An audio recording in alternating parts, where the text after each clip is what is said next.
Hello everyone, Chris Smith here, and so you tune in to Boxing Bros UK. Hello everybody, this is Boxing Bros UK here. I am a Hiss the Boss, Chris. This is my co-host, Andrew, the Boxing Brain. Yes. Topic of the day is Deontay Wilder has finally split from his trainer, Malik Scott. It's a bit long overdue, Chris, isn't it? It's a bit long. Why is it taking him so long to get rid of him? Well, he's only beat Hellenius under Malik Scott, hasn't he? So Malik Scott took over for the third Fury fight. Good performance in the third Fury fight. You're Good right. Performance. Then after that, he beat Hellenius. Then after that, he lost to Parker. He lost to Zhang. So he's lost. Basically, he's lost 3, won 1 under Malik Scott. And you could argue, I know he's fought top guys after since Fury outside of Hellenius. But I remember that third fight because their game plan was to jab to the body, and it was working well for the first 2 rounds. For some reason, Wilder boycotted that game plan and then went headhunting and falling over his front foot wild. And I remember Malik Scott was like, let's get back to the game. Well, I'll try and give some credit. I think Malik Scott tried, but it seemed to be a relationship that just didn't work, did it? I don't know. But it's one of them things, because you don't really know what type of trainer he is. Because Wilder wasn't like you say. It's the old saying. Everyone's got a game plan, and then obviously because Fury knocked him down, then he knocked Fury down, so he got excited. He wasn't following the game plan, and that fight just turned into a war. To be honest, let's have it right. Quickly, we're staying on topic, but this is the thing. Like while we'll get into this, it's difficult to find the right trainer for him, especially at this stage of his career. Because Jay Diaz, right? I remember so many times because he had this weird thing with Mark Breland and who was really it was attack and defense, wasn't it? Mark Breland was attack, and Jay Diaz. But Jay Diaz, honestly, the amount of times I heard him whispering in his ear in the corner, "Find the right hand." Find the right. What? You need to be telling him that. Like what? Like just what? So he needs a bit more than that. But I think Malik Scott was trying to be too technical.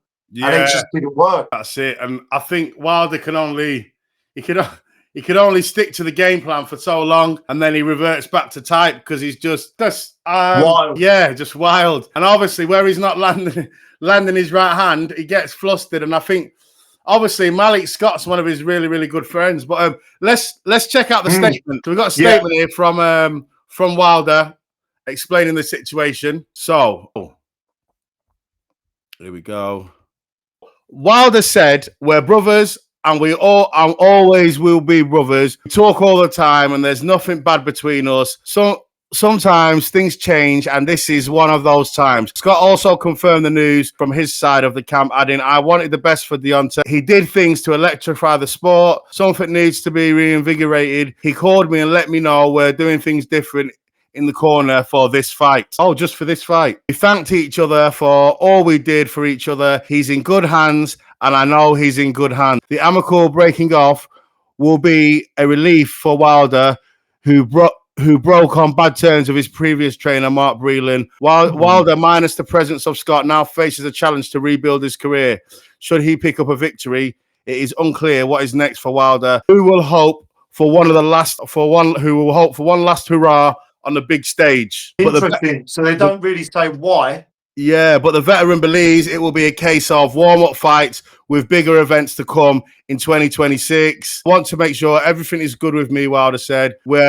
We're our biggest critics, and there is nothing like losing your confidence within yourself. We have a few fights lined up for this year, and it's going to be some warm-ups. We call it warm-ups. That's no disrespect to any opponent who steps in the ring with me. We're tuning things up. I want to make sure everything is back functioning and back to how I used to be, and even better. So basically, back to bum slaying again at nearly 40, and then by 2026 you'll be 42, and you'll get cashed out, by Shelley Finkel, who's about 105. You'll be in there against the top tenner, right? And you'll be petrified to throw the right hand because this is basically psychology, bit like behind what he's saying here, is that he'll only throw the right hand against people that he knows are there to be hit, right? And he knows they ain't got much to trouble him. Because Parker, Zhang, Fury couldn't let the right hand go. All these excuses, seen him in interviews. I'm still going on about Fury, the biggest cheater ever. He don't say, honestly, he's living rent free in his head, Fury, I tell you. But, you know, he doesn't seem to complain about Zhang or Parker. So basically, he wants to go back to bum slaying at nearly 40. And then by the time he's basically saying he wants to get his head right and super confident because he doesn't seem to go in there confident against people that are on a world level. I mean, am I reading this wrong or is it? No.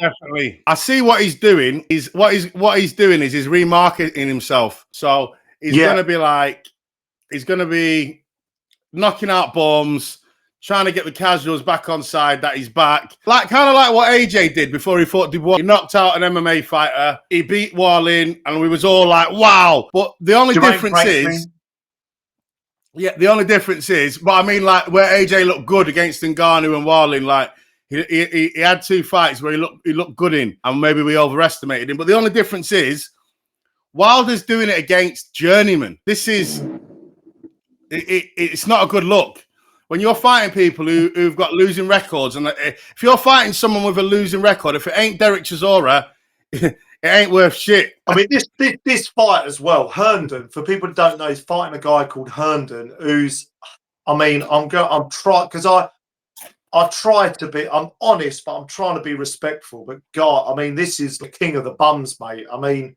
you go back in his career, Wilder, right? When he was fighting confident, he was beating people like Duhalpus, Bilka, right? You know, not big heavyweights, cruiserweights, really. You know, Dinosaur Ortiz was his best on his record. You know, Dominic Brazil, big, stiff heavyweight there to be hit, was dealt with by AJ before that. You know, won the title off of Bermain Stavern.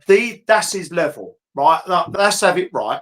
Right, be respectful. We all love Wilder. I love him as a personality. He's been very entertaining for boxing. You know, he's got a great right hand. We all know that, but he's got nothing else. That's his level. Those kind of Bermain Staverns, the Spilkers, Ortiz is like, that's because Ortiz boxed his head off for 7 rounds in both fights before Wilder fought the right. And then once he found the right hand, you know, because Ortiz was, he was probably washed up 10 years ago, to be honest with you. So this is where Wilder's confident, and he is gun shy. He's gun shy unless he's fighting people like Herndon. Then he'll let his hands go all night. That right hand to be pinging back and forth, mate. I'm telling you.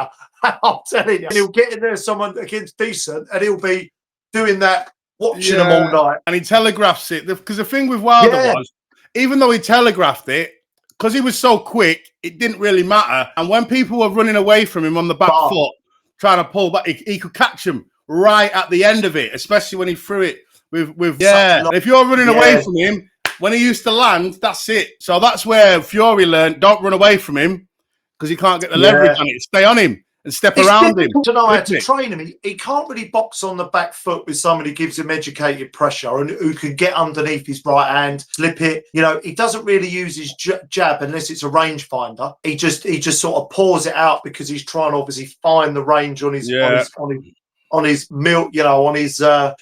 match winner of a right hand. His footwork's terrible. His stance is all over the place. He's sloppy. He's wild. His defense ain't great. He's got good heart, good chin, and a good right hand, and that's got him far in his career. But there's a blueprint of how to beat Wilder now, Chris, isn't there? And that's come forward, stick it on him, be defensively aware, and he don't know what to do. He struggles. So here's a question for you. Because I've been racking my brains all night. Yeah, I think it'll probably be the last topic on this. Yeah. Who like obviously we don't know who's training him now. I don't know who's training him now because they said I know he's in good hands. What coach do you reckon Wilder should take to take his career that's going to further it, or he's going to help him? He's put me on the spot here with a banger of a question. The reason that's a great question is because I think it's really difficult. You've got to have someone who's a bit of a psychologist, right? Who's a bit of a Teddy Atlas type, who can get a Don Charles, look at what Don Charles has done with Dubois. Dubois likes that father figure, that guide in a certain, you can tell that. Because it's a big, people don't talk. I guess that's why Chris named me the boxing brain, is because I like to get in the psyche of fighters. Because because 50% of it, I remember Grant Dennis telling me this. He said 50% is all up here. There was something like that, he said, anyway. And Wilder's a difficult one because mentally, I'm hypothesizing he's mentally stronger than most, I'm sure.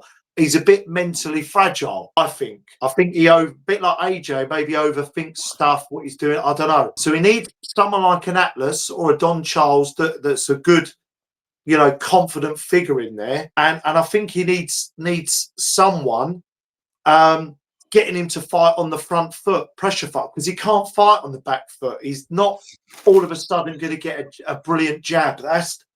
It's got to be someone that plays to his strength. So someone like Don Charles, I don't think Derek James, no. Honestly, it's really tough, Chris. Have you got any names off the top of your head outside of Don Charles? So the only person be no good, I don't think. The only person I was thinking, just for the fact that he's a defensive trained coach, is Virgil Hunter. He can just teach Wilder to protect himself. You know, because it's like Wilder doesn't really know how to have decent defense or a little bit of counter. Yeah. Just get. Can you teach an old dog tricks though? Are you going to be able to? That's the issue, isn't it? Thing, yeah, because like you say, he's not got the best jab. He's not got the best. He's not got the best jab. He's not got the best feet. So, but I think someone like Virgil Hunter, he's very good at teaching the basics, and he's a very good defensive coach. Like he'll teach him things like tying up, and stuff like you know, like tying up in the clinches. Like having a tight guard. I think he can learn to protect himself a little bit better. I think probably Virgil Hunter would be the one to go with just for actually I know I said Ben Davison be no good, but what's the common denominator with Ben Davison fighters? Wardley, puncher, AJ we know's a puncher. He does like to get it. All his fighters seem to Lee Wood as well. Yeah, they seem to sort of dip at the hip and look for that big equalizing shot, that kind of one magic money-making shot. What is Wilder known for? That one shot. Maybe Ben Davison would be the perfect coach. You know what? Maybe.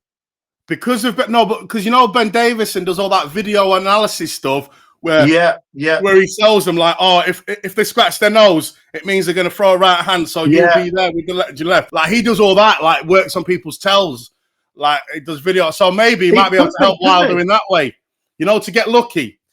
And when Ben Davison was still Fury's trainer, Ben Davison I saw this in an interview, he watched hours and hours and hours of Wilder footage. So he knows his game inside out. So the more we've discussed it, Ben Davison, maybe that could be it. And Ben Davison's quite good psychologically as well.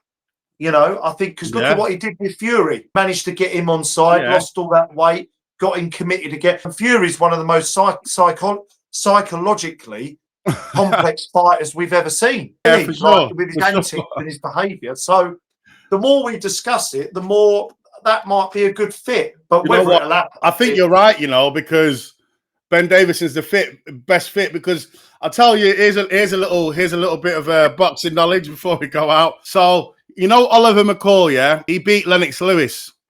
Do you know how he beat Lennox Lewis? Because Emmanuel Stewart studied Lennox Lewis, yeah, and he said, right, he's vulnerable to the counter right hand, yeah? So he's better than us nearly in every way. This is what Emmanuel Stewart. So they had a game plan, just waiting to land that one shot and just being defensive, and they landed it. And then after that, then Emmanuel Stewart said, to Lennox Lewis, I want to train you because I think you can be like, but that's how we promote yourself as a trainer. Yeah, Oliver McCall. The only reason why he beat Lennox Lewis is because they had a strategy to land that one punch and knock Lewis out. What happened in the ring? Yeah, exactly. Yeah, he started crying and went fucking crazy. But Well, there we go. But let us know what you think. Perhaps there's a trainer in there that someone in the comments, someone could leave. Who do you think would be a great trainer for Wilder? Like, or do you just think he's done? Forget it.